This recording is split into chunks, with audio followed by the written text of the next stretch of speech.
Rolex introduced the Datejust in 1945, it is unlikely they realized they created a watch that would both still be produced today and inspire so many other watches with its timeless design. Although the first Datejust models didn't have baton hands and markers like they do today, they are one of the calling cards of the classic sports watch. Traska is looking to introduce their own take on this classic design and inject some of their own DNA with their latest release, the Commuter. Coming in at 36.5mm wide, with a short lug-to-lug of only 44mm, the Commuter is bringing big watch style into a small package. I was wary of the size of the Commuter when I first saw the specs, as most 36mm watches tend to feel too small on my 6 3/4 inch wrist.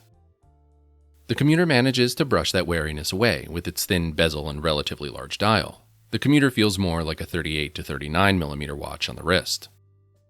When it comes to creating a good sports watch, wearability is of the utmost importance. Whether you're slipping it under the cuff of your shirt, going for a run in the park, or chasing your kids around the house, it needs to be comfortable and not obtrusive.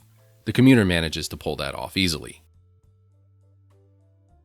Part of what helps the Commuter manage to be so comfortable is not only its case size, but its excellent bracelet with fully articulating links. The bracelet easily drapes around the wrist, and the 20 to 16mm taper adds to this comfort. Traska has always had solid bracelets, but this is their most comfortable. The entirety of the watch is finished beautifully and manages to walk that fine line between tool watch and dress watch to perfection. The brushing is consistent, and the polished chamfers help the case catch a little bit of light to shine in all the right places.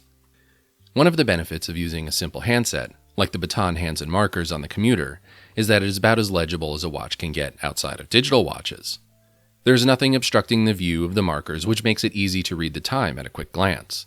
The only issue you may run into is that the polished hands can disappear into the white dial sometimes, but I didn't find this to be a pervasive problem.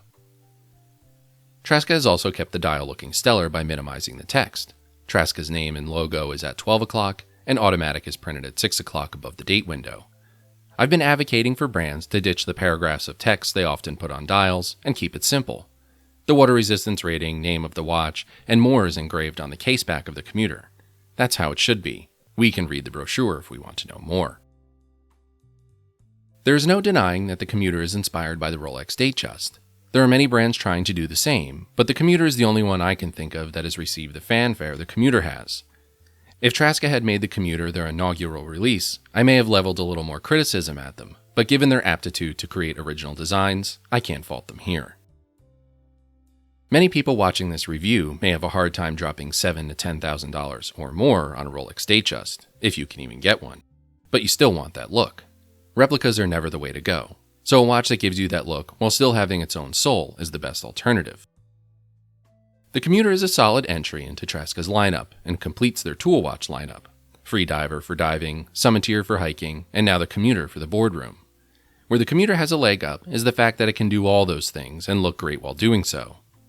If you're looking for a sports watch that won't break the bank or make you forge a relationship with an AD just to get one, the Commuter is just right. Thanks for checking out the video review, and for the full written review, head over to watchclicker.com.